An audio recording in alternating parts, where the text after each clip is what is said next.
अस्सलाम वालेकुम स्टूडेंट्स। आज मैं आपको जो तरीका समझाने जा रहा हूँ वो है स्लो बेस्ड जो न्यू मेथड आया है एग्जामिनेशन की SLO। ठीक है, तो SLO का असल में मतलब क्या है? SLO का मतलब है, S का मतलब है स्टूडेंट एंड और L का मतलब है हमारे पास लर्निंग।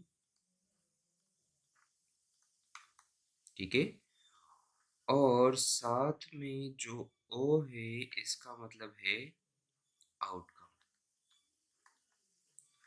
मतलब ये कि हमारे पास स्टूडेंट्स क्या करेंगे, वो लर्निंग करेंगे और उनका कोई आउटकम बाहर आएगा। ठीक है, इस सिस्टम का मतलब ये है। असल में ये तो बोर्ड वालों ने एग्जामिनेशन के लिए यूज़ कर रहे हैं, लेकिन इसका हमारी क्लास पे क्या इफ़ेक्ट पड़ेगा, उसी चीज़ को भी हम अभी स्टडी करेंगे। ठीक है, कि क्लास पे इसका इफ़ेक्ट क्या पड़ेगा। लेकिन इसका मकसद ये है कि स्टूडेंट जो है वो लर्न करेंगे एक टॉपिक को और उसका कोई आउटकम निकलेगा। तो आप मुझे बताइए, क्या जब हम पहले पहले जो स्टडी कर रहे होते थे, जो लर्निंग, क्या हम लर्निंग नहीं कर रहे होते थे और उसका कोई आउटकम नहीं निकल रहा होता था? इसका जवाब पॉजिटिव में ही होगा कि हमारे पास हम स्टूडेंट जो थे वो हम लर्निंग भी कर रहे होते थे और उसका कोई आउटकम भी निकल आ रहा होता था। लेकिन इनको स्पेशली लिखने का SLO और बहुत ज़्यादा इसको हवा देने का मतलब क्या है? हवा देने का मतलब ये है, और यही सारी चीज़ें एक्सप्लेन करने का मतलब यही है कि ये थोड़ा-सा डिफरेंट है। पहले भी हम स्टूडेंट जो थे हम लर्न कर रहे होते थे और उसका कोई ना कोई आउटकम भी निकल आ रहा होता था। लेकिन अभी जो है, अभी स्टूडेंट जो है वो लर्न करेंगे, लेकिन हर चीज़ को वो क्रिटिकली लर्न करेंगे, वो कंसेप्चुअली लर्न करेंगे। ठीक है?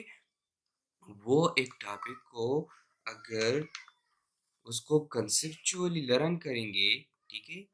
कंसेप्चुअली उस टॉपिक को लर्न करेंगे और उससे जो आउटकम निकलेगा, मीन्स जो एग्जामिनेशन होगी, ठीक है?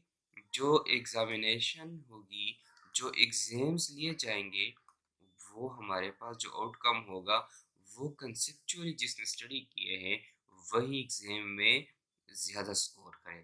ठीक है, मतलब इसका ये भी है कि ये हमारे पास जो पुराना रट्टा सिस्टम था, जो रट्टा सिस्टम था उससे एक निकलने का एक वो है, एक तरीका भी है।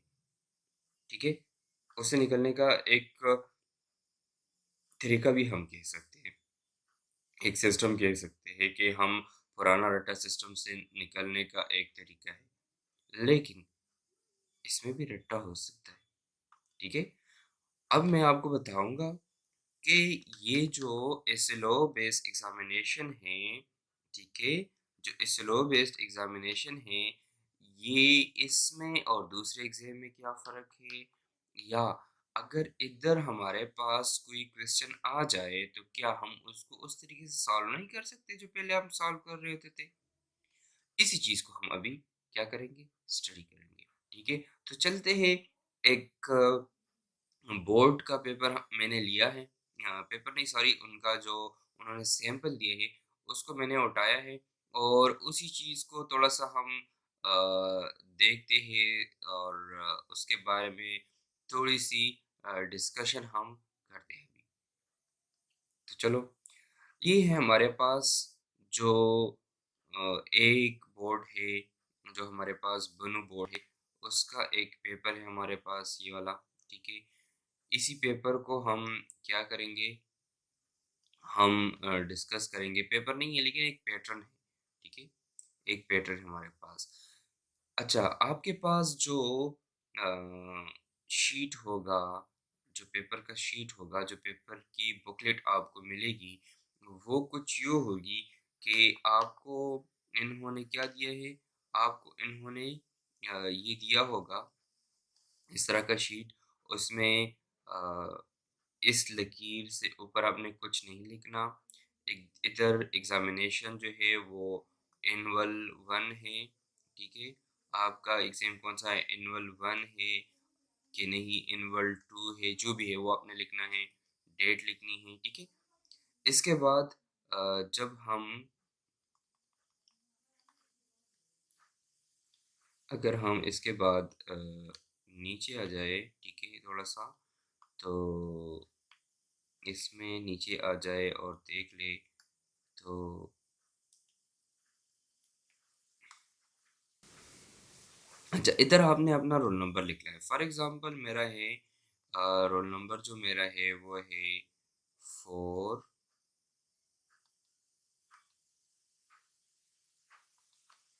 फॉर एग्जांपल मेरा रोल नंबर है 4, सॉरी,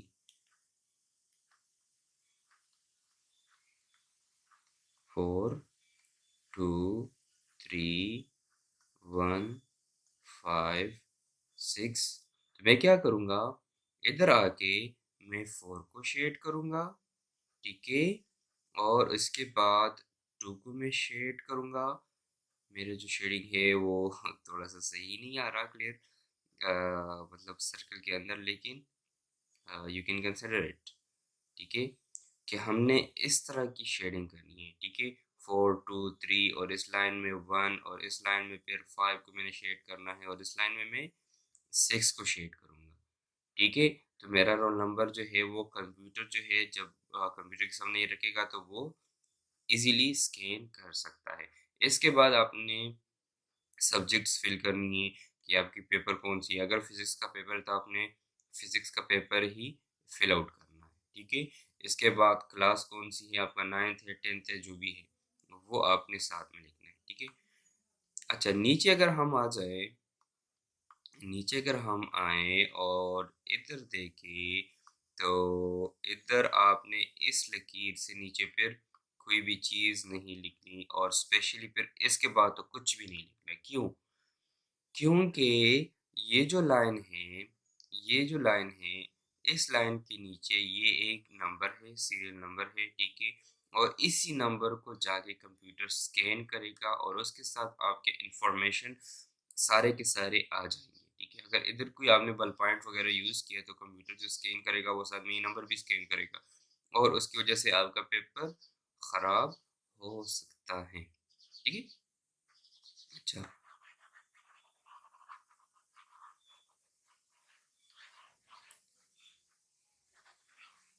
अच्छा, नीचे नीचे हम जाएं।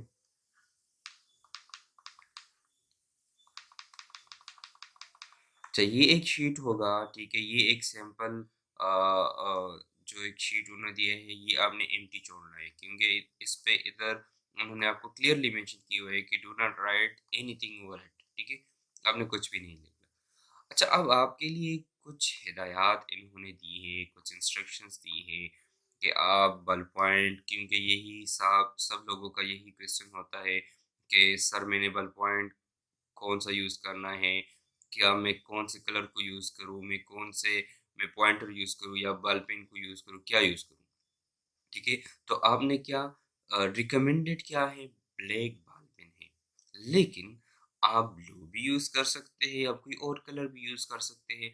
ब्लैक इन्होंने क्यों क्लियरली मेंशन किया है, क्यों रिकमेंड किया है? ब्लैक इसीलिए रिकमेंड की है इन्होंने कि क्योंकि अगर ब्लैक की बजाय आप कोई और कलर इधर यूज़ करें, तो अगर हम देखें तो ब्लैक कलर जो है वो बहुत ज़्यादा डार्क है as compare to other colours और ब्लैक स्कैन होके क्लियरली उसकी स्कैनिंग हो जाती है। इसीलिए इन्होंने ब्लैक कलर मेंशन किए कि आप ब्लैक बॉल पॉइंट यूज़ करें और मार्कर या पेंसिल या इंक पेन ना यूज़ करें। ठीक है, बबल फिलिंग के लिए। क्यों? क्योंकि उधर बबल्स फिलिंग अगर आप मार्कर से कर रहे हैं, पेंसिल से कर रहे हैं या इंक पेन से कर रहे हैं तो उसकी वजह से आपकी जो रोल नंबर है उसकी स्कैनिंग इजीली और अच्छी तरीके से नहीं हो सकती। इसके अलावा roll number should be written in the number form on the title page incorrectly filled in bubbles bubbles वगैरह। अच्छा, ये सारी चीज़ें ये तो आपको और भी लोग बता देंगे, लेकिन जो मेरा कंसर्न है, मैं जो समझाना चाह रहा हूँ वो यही कि आपको सेक्शन बी के लिए जो एक क्वेश्चन होगा, एक क्वेश्चन के लिए आपके पास सिर्फ जस्ट एक पेज होगी सेक्शन बी के लिए, ठीक है? सेक्शन बी के लिए सिर्फ आपको एक पेज ही मिलेगी जिस पे आप लिखाई कर सकते हैं। इसके अलावा सेक्शन सी के लिए आपके पास 4 पेजेस ओनली होंगे। सेक्शन सी में अगर आपके पास सॉरी पर क्वेश्चन आपके पास 4 पेजेस होंगे। तो पर क्वेश्चन 4 पेजेस का क्या मतलब है कि हमारे पास सेक्शन सी में कौन से ए और बी पार्ट होते हैं ना, ठीक है? पार्ट ए और पार्ट बी, तो पार्ट ए और पार्ट बी दोनों अगर आप डिवाइड कर लेगा, दोनों के सेम मार्क्स है, तो 2 पेजेस आप पर क्वेश्चन के लिए यूज कर सकते हैं। पहले हम क्या कर रहे थे अगर आपको याद हो तो पहले हम यूं कर रहे होते थे कि हर क्वेश्चन के लिए हम 3, 4, 5 शीट्स क्लियरली और आसानी से बहुत ज़्यादा शीट्स यूज़ कर रहे होते थे और बहुत लंबे चौड़े वक्त से लिख रहे होते थे। अब भी क्या है, अभी वो चीज़ ख़त्म हो गई। अभी आपने किस्से नहीं लिखने, आपने बहुत सारी चीज़ें नहीं लिखनी, बल्कि आपने क्या लिखना है, आपने कंसाइज़ उसकी वो अच्छा, ये एक तरीका इन्होंने अभी आपको दिया है, ठीक है? जिसके ज़रिए आप क्या कर सकते हैं, आप रोल नंबर फिलिंग का तरीका सीख सकते हैं, ठीक है? इनमें इनकरेक्ट फिलिंग कौन-सी है? इनमें इनकरेक्ट फिलिंग ये वाला है, ये इनकरेक्ट है, ये भी इनकरेक्ट है, ये इस तरह 2 अगर एक लाइन में 2 आपने सेलेक्ट किए तो वो भी इनकरेक्ट है, ये भी इनकरेक्ट है, ये भी इनकरेक्ट है। करेक्ट क्या है? जस्ट आपने सर्कल्स फिलिंग करनी है बस।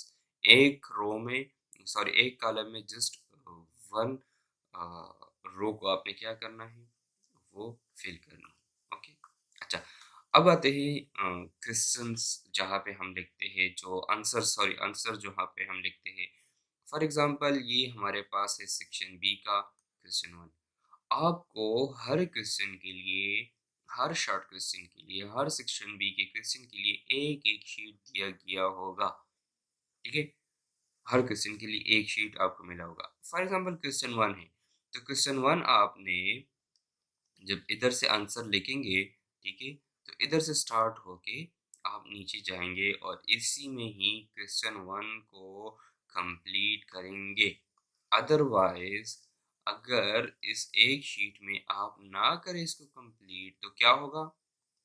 इस एक शीट में अगर कंप्लीट ना करें तो आपका वो अ, आपको कोई और एक्स्ट्रा शीट नहीं मिलेगी जिस पे आप क्या करें, आप क्वेश्चन के आंसर को लिख लें, ठीक है? तो यही जो आपके पास यही लाइन्स है, ठीक है? इन्हीं लाइन्स में आपने इसको कवर करना है। इसके बाद क्वेश्चन 2 है, क्वेश्चन 2 का भी सेम इस तरह है। फॉर एग्ज़ाम्पल सेक्शन बी में टोटल 11 क्वेश्चंस दिए गए हैं और उन 11 क्वेश्चंस में उन जो 11 क्वेश्चंस हैं ना, तो सारों में क्या है, सारों में आपने जस्ट 8 करने हैं या 7 करने हैं।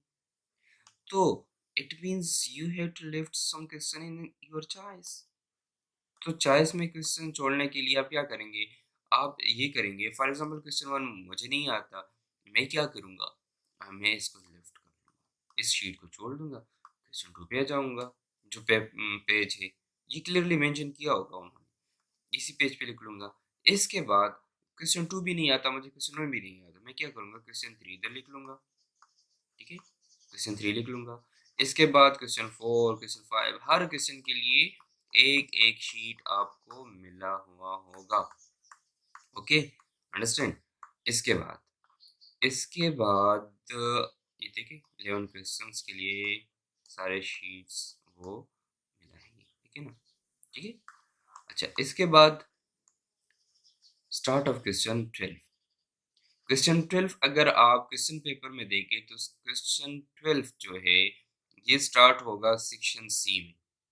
आपको सेक्शन सी में ही यही क्वेश्चन मिलेगा। तो सेक्शन सी में जब आपको यही क्वेश्चन मिले तो उधर आप देख रहे होंगे कि आपके पास सेक्शन सी में जो क्वेश्चन नंबर 12 होगा उसमें 2 पार्ट्स होंगे। एक पार्ट ए होगी, एक पार्ट बी। अगर हम फिजिक्स की बात करें तो फिजिक्स में पार्ट ए क्या है? वो एक थ्योरेटिकल क्वेश्चन है और पार्ट बी क्या है? वो एक न्यूमेरिकल है आपके पास, ठीक है? तो अच्छा, अभी आप क्या करेंगे, इसको कैसे लिखेंगे? फॉर एग्ज़ाम्पल 4 पेजेज़ हैं, आप कैसे उसको लिखेंगे और कैसे आपके पास आएगा कि मेरे जो है ये दोनों क्वेश्चंस उन 4 पेजेज़ में क्या आ जाए, उसमें आ जाए हमारे पास, ठीक है? तो इसको हम यूँ करेंगे कि इधर पार्ट नंबर हम इधर लिख सकते हैं, ठीक है? फॉर एग्ज़ाम्पल मैं अभी स्टार्ट कर रहा हूँ पार्ट ए, ठीक है? तो मैं देखूँगा कि पार्ट ए मेरे पास कितने पेजेस पे आ सकता है और पार्ट बी कितने पेजेस पे आ सकता है। पार्ट ए के कितने मार्क्स है और पार्ट बी के कितने मार्क्स है। फॉर एग्ज़ाम्पल टोटल 8 नंबर का क्वेश्चन है ये और पार्ट ए के हमारे पास 5 नंबर है और पार्ट बी के 3 नंबर है, या पार्ट ए के 6 नंबर है और पार्ट बी के 2 नंबर है। तो मैं क्या करूँगा? मैं पार्ट ए को ज़्यादा स्पेस दूँगा और पार्ट बी को कम स्पेस दूँगा, ठीक है? क्यों? क्योंकि मुझे इधर ज़्यादा मटेरियल्स लिखने पड़ेंगे क्योंकि 6 मार्क्स मैंने लेने हैं और इधर मुझे कम वो क्या नाम है, कम चीज़ें लिखनी पड़ेंगी। क्यों? क्योंकि इसके मार्क्स कम हैं। मैं अगर बहुत ज़्यादा भी पार्ट बी में लिखूँ तब भी मुझे 2 मार्क्स मिलेंगे और मैं कम भी लिखूँ और कंसाइज़ और प्रिसाइज़ आंसर लिखूँ इसके लिए, तो तब भी मुझे क्या 2 ही मार्क्स मिलेंगे। लेकिन अगर पार्ट ए में मैंने कम लिखा, ठीक है? मैंने कम चीज़ें लिखी तो उसको क्या होगा? उधर मुझे फिर कम मार्क्स मिलेंगे। लेकिन अगर मैंने ज़्यादा लिखी और जो पॉइंट्स मुझसे माँगे गए थे और जो इस क्वेश्चन में हिडन पॉइंट्स थे, वो मैंने लिखे तो इसमें मुझे मार्क्स फिर ज़्यादा मिलेंगे। ठीक है? क्लियर? अंडरस्टैंड? अच्छा, इसके बाद हम चलते हैं किस पे? इसके बाद हम चलते हैं, अच्छा चलो मैं आपको ये दिखा दूँ थोड़ा-सा। ये क्वेश्चन नंबर 12 के लिए 4 पेजेज़ है तो ये देखें ना, हर पेज के लिए वही अ, उन्होंने मेंशन किया है। अच्छा, यहाँ तक हमारी वीडियो आपको अच्छी लगी हो और आपको आप क्लियर हो गए हैं कि ऐसे लोग क्या चीज़ है। तो यही तो तरीका है। अब नेक्स्ट वीडियो में मैं आपको एक चीज़ और एक्सप्लेन करूँगा। आपके लिए एक पेपर लूँगा, ठीक है? एक सैंपल पेपर लूँगा, मीन्स 2 क्वेश्चन्स लूँगा और उसी क्वेश्चन्स के थ्रू मैं आपको समझाऊँगा कि आपने क्या करना है। आपके पास अगर वो आ जाए, क्या नाम है? अगर आपके पास अगर आपके पास एक पेपर आ जाए, ठीक है? स्लो बेस पे पेपर है और उसके क्वेश्चन्स हैं, तो उन्हीं क्वेश्चन्स को आप सॉल्व कैसे करेंगे? कि मतलब अगर 6 नंबर का क्वेश्चन है, तो मैंने किस तरह उसको 6 नंबर का सॉल्व करना है, अगर 2 नंबर का क्वेश्चन है, तो मैंने उसको कैसे सॉल्व करना है। अगर शॉर्ट क्वेश्चन है और वो एक पेज में नहीं आ रहा, एक शीट में नहीं आ रहा, तो फिर मैं क्या करूँगा?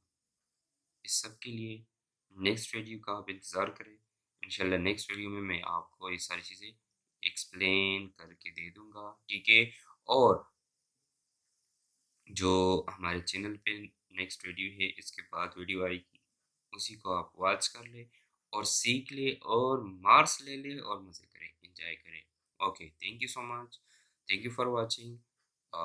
Do not forget to subscribe my channel. Thank you. Allah हाफ़िज़।